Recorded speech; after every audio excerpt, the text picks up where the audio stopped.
نوعها يتزودوا منها صالح الأعمال ويستدركوا ما يحصل من الغفلة والإهمال. وأشهد أن لا إله إلا الله وحده لا شريك له المتعال الكبير المتعال، وأشهد أن محمدا عبده ورسوله صلى الله عليه وعلى آله وأصحابه خير الصحب وآل وسلم تسليما كثيرا.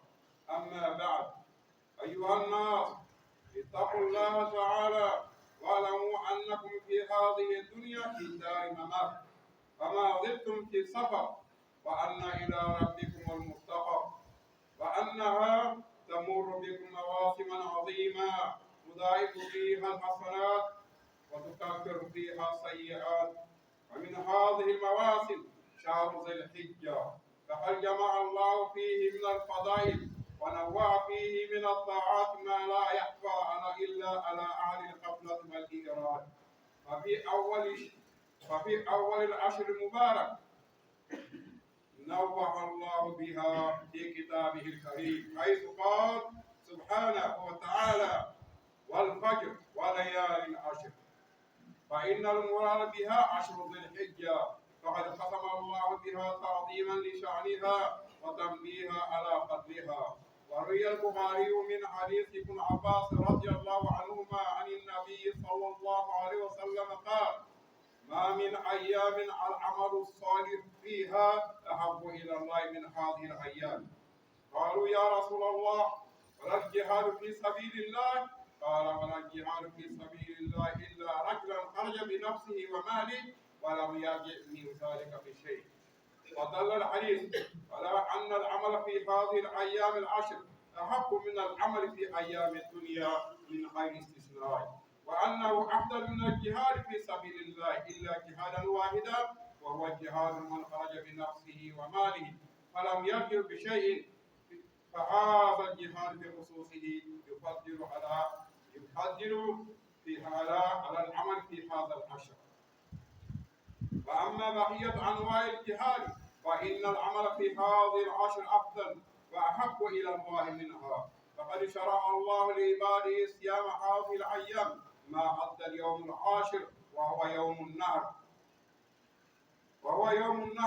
ومما يشرع في هذه الأيام الإكثار من ذكر الله ولا سيما التكبير. فقال الله تعالى: ويذكر اسم الله في أيام معلومات، وهي الأيام العشر عند جمهور العلماء. وأما الأيام المعدودات وهي أيام التشريق، فيستحب الإكثار بذكر الله في هذه الأيام العشر المباركة من تهليل وتكبير وتحميد، وأن يجهر بذلك في الصواب. فقد ذكر البخاري في صحيحه عن ابن عمر وأبي هريرة رضي الله عنهما أنهما كانا يخرجان إلى السوق فيكبران ويكبر الناس بتكبيرهما، وهذا من رحمة الله بعباده.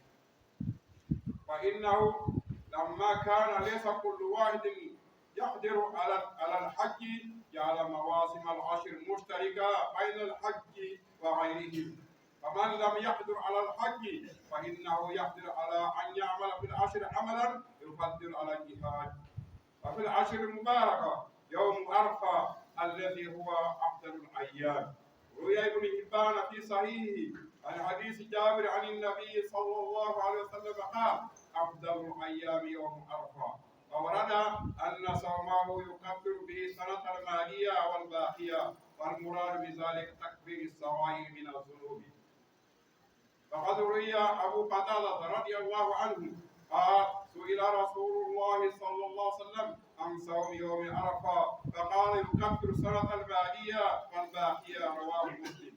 وفي لفظ قال النبي صلى الله عليه وسلم: صيام يوم عرفة إني أحتسب على الله أن يكفر السنة التي بعده والسنة التي قبله، ويستحب صيامه لغير الحج.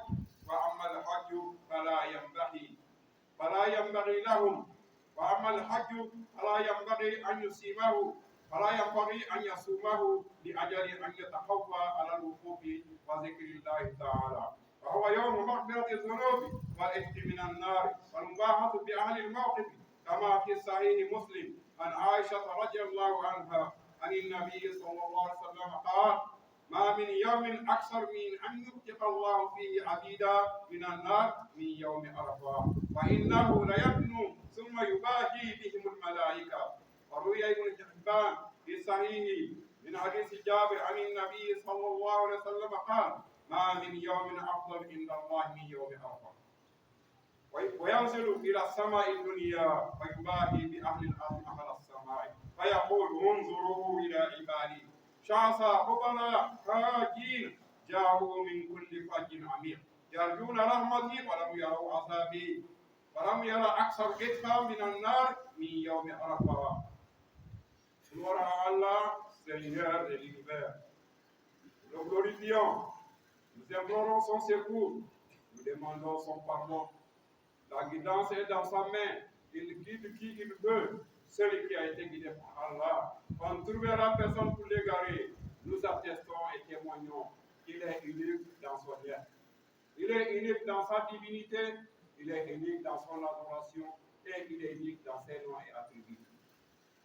Gloire à Allah, Seigneur de l'univers, lui qui a préparé pour ses serviteurs les saisons de grâce, les saisons de bien, les saisons pendant lesquelles il trouve beaucoup de récompenses. Avec peu d'œuvres, il trouve beaucoup de récompenses. Et ces œuvres-là, il les a diversifiées. Il les a diversifiées en faisant des bonnes œuvres qui sont de plusieurs qualités. Allah vous donnera. Avec peu d'œuvres, vous allez avoir beaucoup de récompenses. Allah a accordé ces saisons-là à cette umma. C'est une grâce qu'Allah subhanahu wa ta'ala nous a accordée. C'est pourquoi on puisse rattraper ce qui s'est passé dans notre vie comme insouciance, comme oubli et comme négligence. J'atteste qu'il n'y a aucune divinité, aucune vraie divinité digne d'adoration si ce n'est qu'Allah subhanahu wa ta'ala, le seul et sans associé. Il est le plus grand et il est le plus haut, il est l'exalté. Et je témoigne que Mohammed est son serviteur et messager. Allah augmente sur lui sa bénédiction, sa paix, sa miséricorde et son salut, ainsi qu'à sa noble famille et ses compagnons fidèles. Serviteurs d'Allah, ô les gens, chers frères musulmans, craignez Allah subhanahu wa ta'ala les très hauts. Et sachez que vous êtes dans ce bas monde-là, dans une maison de passage. Une maison passagère. Vous n'avez cessé d'être en voyage. En voyage vers qui? Vous êtes en voyage, c'est le retour, c'est vers qui? C'est vers votre Seigneur, Allah subhanahu wa ta'ala. Sachez qu'il y a des saisons qui sont en train de se passer parmi vous. Des saisons qui sont en train de passer parmi vous, qu'Allah a accordé à cette umma. Ces saisons sont des saisons grandioses. Pendant ces saisons-là, Allah multiplie la récompense des bonnes œuvres. Allah pardonne les péchés. Parmi ces saisons, nous avons la saison du mois qui a débuté aujourd'hui, qui est le mois des Zil-Hijja, le mois du pèlerinage. Ce mois fait partie des mois sacrés. Ce mois fait partie des mois sacrés. C'est le mois pendant lequel on fait le grand pèlerinage. C'est le mois pendant lequel il y a le jour de Arafat. Donc, c'est un mois qu'Allah nous a accordé pendant ce mois. Même au temps où il y avait le djihad fi sabilillah, il était interdit. Alors, pendant ces mois sacrés-là, de faire le djihad fi sabilillah, pour permettre aux gens de faire tranquillement leur pèlerinage, de voyager de leur village jusqu'à la Mecque pour aller accomplir le 5e pilier de l'islam, qui est le Hajj, le pèlerinage à la Mecque. Serviteur d'Allah, Allah a multiplié beaucoup de grâces et a diversifié beaucoup de grâces et beaucoup d'adoration dans ces mois sacrés. Grâces qui n'est cachée à personne. Ce sont des grâces qui sont cachées qu'à ceux qui sont insouciants, ceux qui oublient trop, ceux qui ont oublié Allah et ceux qui se sont détournés de lui. Au début de ces mois, c'est-à-dire les 10 premiers jours de ces mois, Allah nous a donné une grâce particulière pendant les 10 premiers jours de ces mois. Ils ont été mentionnés dans le Saint-Coran. Allah les a mentionnés dans le Saint-Coran, là où le Très-Haut dit par l'homme. Allah a juré par l'homme. Et il a juré aussi par les 10 nuits. Les savants sont unanimes. Ils ont dit, lorsque Allah parle ici des 10 nuits, il s'agit des 10 premiers jours de ce mois béni, de ce mois sacré qui vient de commencer de débuter aujourd'hui. Allah le jure par quelque chose d'important. Si vous voyez que Allah a juré par quelque chose, c'est que cette chose-là, c'est vu son importance. Voilà pourquoi Allah jure par lui. Serviteur d'Allah, Allah a juré par les 10 premiers jours de ce mois sacré, qui est le mois de Zulhijjah, pour nous montrer là que c'est un sujet grandiose. Pour nous montrer l'importance que ces 10 premiers jours de ce mois sacré, ils ont une importance auprès d'Allah subhanahu wa ta'ala. Voilà pourquoi Allah a juré par eux. Allah a juré par eux. Comme cela a été rapporté par l'imam al-Bukhari dans son Sahih, d'après Abdullah ibn Abbas, qu'Allah soit satisfait de lui et de son père, le messager de Dieu sur les bénédictions installées a dit, il n'y a aucun jour dans ce moment ou dans l'année, il n'y a aucun jour où les bonnes œuvres sont aimées par Allah, plus que ces 10 premiers jours du mois de Zulhijjah. Les Sahaba ont posé la question au prophète, même le djihad, au messager de Dieu, il a dit même le djihad dans le chemin de Dieu. Sauf seulement une seule personne, un seul djihad, quelqu'un qui est sorti avec son argent et son âme pour aller combattre dans le chemin de Dieu et qu'il est tombé martyr et son argent est resté. Sauf seulement lui. En dehors de lui, les autres qualités de djihad, faire les bonnes œuvres dans ces mois, dans les 10 premiers mois de ces mois sacrés est meilleur. Puis l'importance, serviteur d'Allah, c'est une grâce qu'Allah nous a accordée. Profitons alors, ne soyons pas insouciants, ne soyons pas négligents, faisons en sorte qu'on puisse multiplier beaucoup de bonnes œuvres selon votre capacité, ce que vous pouvez faire. Toi, tu es fort en jeûne, alors jeûne tous les 9 premiers jours de ces mois. Toi, tu es fort en zikr, alors invoque beaucoup le nom d'Allah, surtout les takbir. Subhanallah, walhamdulillah, wa la ilaha illallah, wallahu akbar, wa la hawla wa la quwwata illa billah. Fais beaucoup de zikr dans ces mois sacrés, dans ces 10 premiers jours de ces mois sacrés, surtout les takbir. Allahu akbar, la ilaha illallah, Allahu akbar, wa lillahi alhamd. Donc, ne laissons pas cette saison-là passer. Parce que quand elle va passer jusqu'à l'année prochaine, et qui te dit que toi qui seras là à l'année prochaine, alors ne regarde pas le futur, profite du présent, n'attends pas le futur parce que le futur ne t'appartient pas. Serviteur d'Allah, ce hadith nous indique quoi? De multiplier beaucoup de bonnes œuvres pendant ces mois bénis. Pendant les débuts de ces mois bénis, les 10 premiers jours de ces mois bénis, Allah nous dit que les bonnes œuvres qu'on va faire, ils sont meilleurs que le djihad, sauf la seule djihad que je vous ai indiquée, la seule djihad que je vous ai parlé. En ce qui concerne les autres djihad, comme on l'a dit tantôt, faire les bonnes œuvres dans ces mois bénis est meilleur. Serviteur d'Allah. Pourquoi? Parce que dans ces mois bénis, comme je l'ai dit tantôt, il y a le jour de Arafat et il y a le jour du grand pèlerinage. On doit faire le pèlerinage et c'est un mois sacré, dans une terre sacrée. Alors, et aussi en partant, accomplir les rites dans les symboles sacrés du pèlerinage. Serviteur d'Allah, Allah a légiféré de jeûner. Le début de ces mois, Allah a légiféré de faire le jeûne. Beaucoup de jeûnes, du début jusqu'au 9e jour, mais quant au 10e jour, qui est le jour de la fête, il est interdit de jeûner. Le prophète nous a interdit de jeûner. Comme je l'ai dit tantôt, on doit faire beaucoup de zikr pendant ces mois, comme je l'ai dit, pendant le début de ces mois. Surtout les takbir. Allah nous recommande dans le Saint-Coran en disant qu'ils doivent faire beaucoup de zikr, ils doivent invoquer le nom d'Allah à des jours qui sont fixés. Quels sont les jours fixés? Il s'agit des 10 premiers jours de ces mois bénis, de ces mois sacrés, du mois de Zulhijjah. Donc, comme je l'ai dit tantôt, les savants sont unanimes que les jours fixés là, ce sont les 10 premiers jours du mois de Zulhijjah. Il est permis et il est louable d'invoquer plusieurs fois le nom d'Allah. Pendant ces jours qui sont les 10 premiers jours de ces mois bénis, en faisant le tahlil, comme je l'ai dit, et le takbir et le tahmid. Et on doit le dire d'une manière, on doit hausser la voix en prononçant, en proclamant la grandeur d'Allah, en faisant le takbir, en faisant le tahlil, en faisant le tasbih. Donc, on doit hausser la voix. Il est recommandé même d'aller dans les marchés pour faire les takbir, pendant ces jours-là. Comme cela a été rapporté que Ibn Umar et Abu Huraira, pendant ces jours-là, ils partaient dans les marchés. Ils partaient dans le marché pourquoi? Pour faire le takbir, le tahlil et le tahmid. Et ils haussent la voix, les commerçants qui sont au marché. Lorsque les deux faisaient le takbir, et aussi ils répondaient. Voilà, donc tout cela est permis pendant ces mois sacrés, pendant les 10 premiers jours de ces mois sacrés. Serviteur d'Allah, c'est une grâce et une miséricorde d'Allah qu'Allah nous apporte.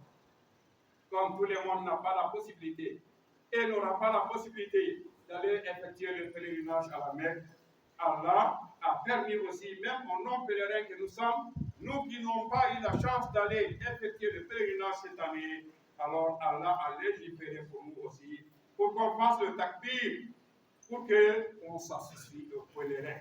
Pendant que les pèlerins font le labaïk là-bas, à Arafat, ou bien à Mina, ou à Muzdalifa, nous aussi on doit faire le takbir. Nous aussi on doit faire le takbir pour qu'on s'associe aux pèlerins dans le takbir, le tahlil et le tahmid. Serviteur d'Allah, si tu n'es pas en mesure d'aller faire le pèlerinage à la Mecque, tu es en mesure, tu as la possibilité de faire beaucoup de bonnes œuvres dans là où tu résides. Tu as la possibilité de faire beaucoup de bonnes œuvres dans là où tu restes, même si ce n'est pas ton pays. Si tu es dans ton pays, comme tu es résident quelque part, tu as la possibilité de faire beaucoup de bonnes œuvres. Même si tu n'as pas les moyens d'aller à la Mecque. Alors profite de ces jours qui sont des jours, alors qu'Allah qui sont d'une importance bien connue. Serviteur d'Allah, ça a été rapporté par Ibn Hibban dans son Sahih, d'après le hadith de Jabir, fils d'Abdallah, il a dit que le prophète sallallahu alayhi wa sallam a dit le meilleur jour, c'est le jour de Arafat.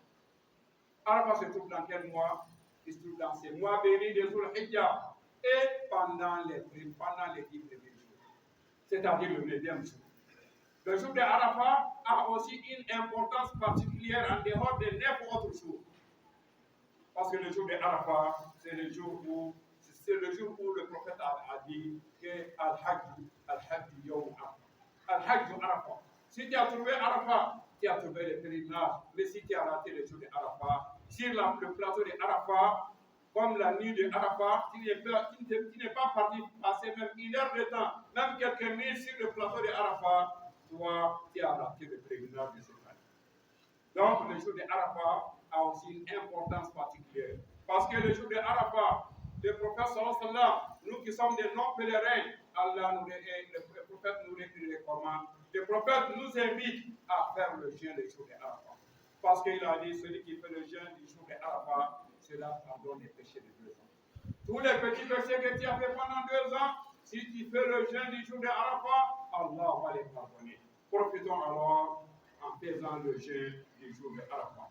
Le jour de Arafat, Allah subhanahu wa ta'ala va descendre. On ne demande pas comment il descend, parce que Allah n'est pas semblable à ses créatures.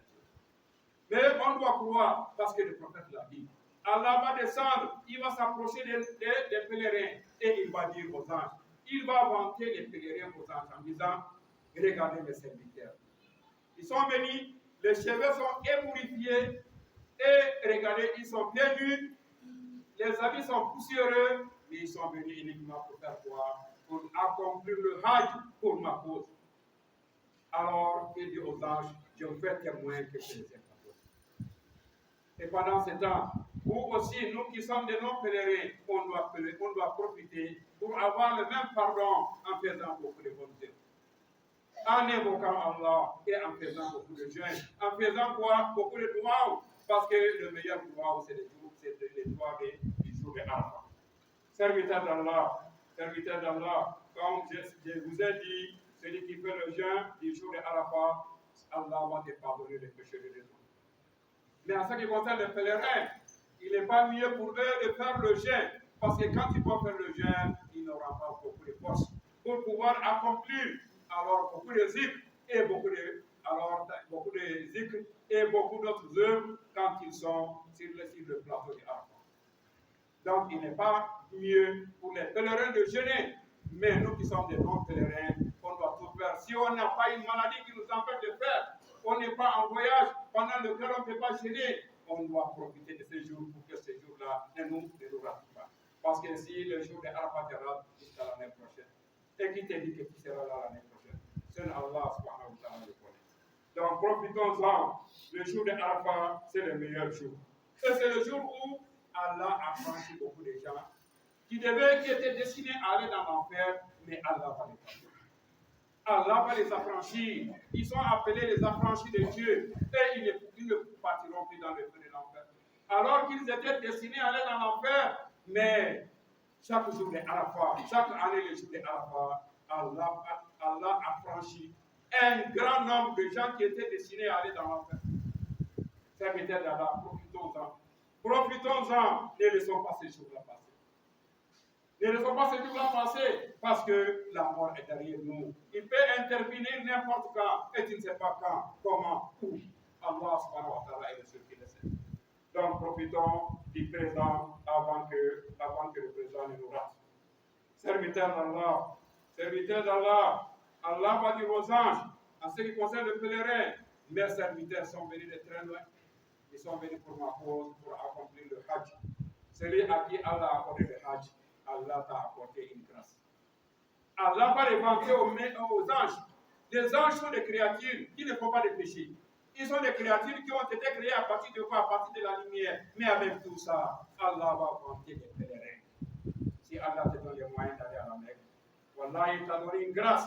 Ne sois pas alors, c'est qu'on appelle, ne sois pas quelqu'un qui a la main dure, qui refuse d'effectuer le pèlerinage, alors que Allah t'a gratifié en donnant les moyens physiques et moyens. Qui peut aller à la Mecque, mais n'est pas la main dure. Serviteur d'Allah, le jour de Arafat, c'est le jour où le shaitan sera le plus humilié. C'est le jour où il sera le plus humilié. Le jour-là, lorsqu'il voit la miséricorde d'Allah descendre en abondance, le jour-là, s'il voit Allah affranchir les portes des gens qui étaient destinés à l'enfer, ce jour-là, il va se sentir reculé. Il va se sentir petit, il va se sentir minimisé, humilié. Serviteur d'Allah, c'est le jour où Allah va pardonner beaucoup de péchés. Comme cela a été rapporté par Tirmizi, comme je l'ai dit tantôt.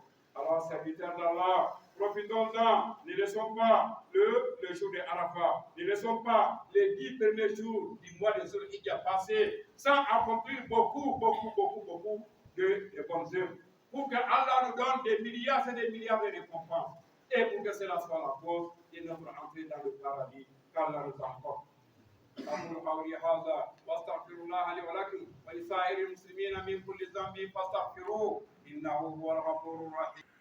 الحمد لله يخلق ما يشاء ويختار وأشهد أن لا إله إلا الله الواحد القهار وأشهد أن محمدا عبده ورسوله المصطفى المختار صلى الله عليه وعلى آله وأصحابه البررة الأطهار المهاجرين منهم والأنصار وسلم تسليما كثيرا. أما بعد، أيها الناس اتقوا الله تعالى واعلموا أنه يحرم الصيام يوم التشريق. قال رسول الله صلى الله عليه وسلم: أيام منا أيام كفر وشرب. رواه أحمد ومسلم. وعن عائشة رضي الله عنها وابن عمر رضي الله عنهما قالا: لم يرخص في أيام التشريق أن يصومن إلا لمن لا يجد الهدي. رواه البخاري. وفي نهي عن الصيام هذه الأيام والأمر بالأكل والشرب فيها حكمة بالغة. وذكر أن الله لما علم ما يلقي الحجاج من مشاق السفر وتعب الإحرام وجهاد النفوس على أداء المناسك شرع لهم الاستراحة عقب ذلك الإقامة منا يوم النحر وثلاثة أيام بعده، وأمرهم بالأكل فيها من لحوم نسكهم فهم في ضيافة الله عز وجل. ويشاركهم أهل الأمصار غير الحجاج في ذلك لأنهم شاركوهم في العمل في الصيام ذي الحجة وفي الذكر واجتهاد العبادات وشاركوهم في التقرب إلى الله بذكر الهدى. فاشترك الجميع بالعيد والأكل والشرب والراحة، فصار المسلمين كلهم في ضيافة الله عز وجل.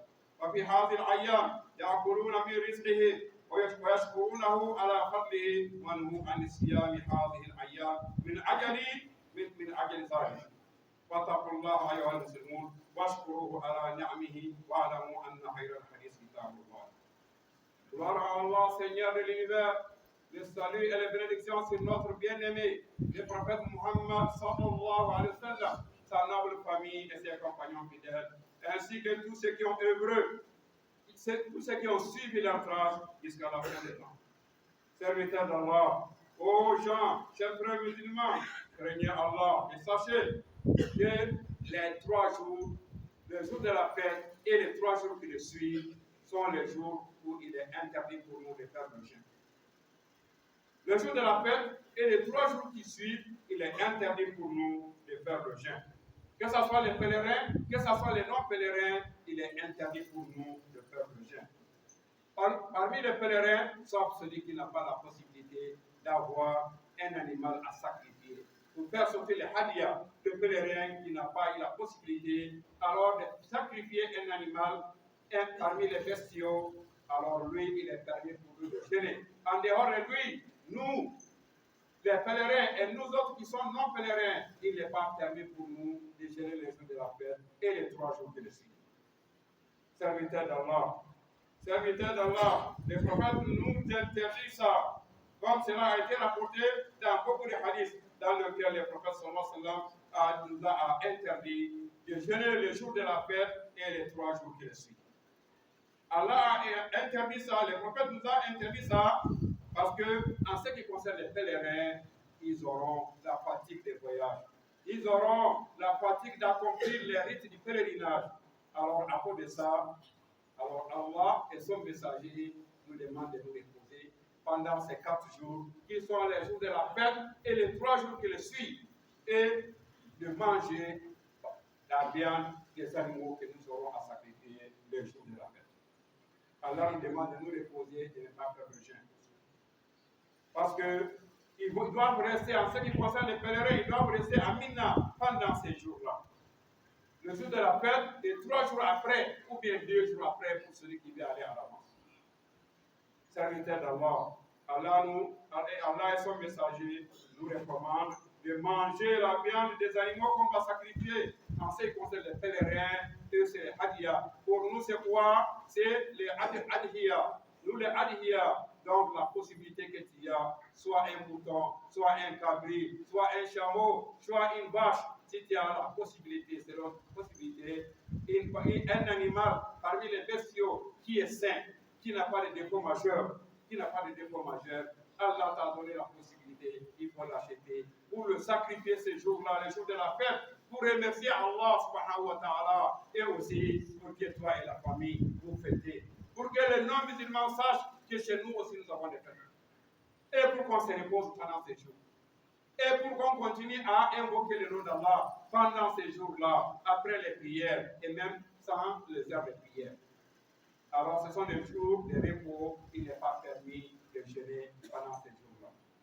اللهم اعز الاسلام والمسلمين، اللهم اعز الاسلام والمسلمين، واعز الكفر والكافرين، واعز الشرك والمشركين، ودمر اعداء الدين، وانصر عبادك الموحدين.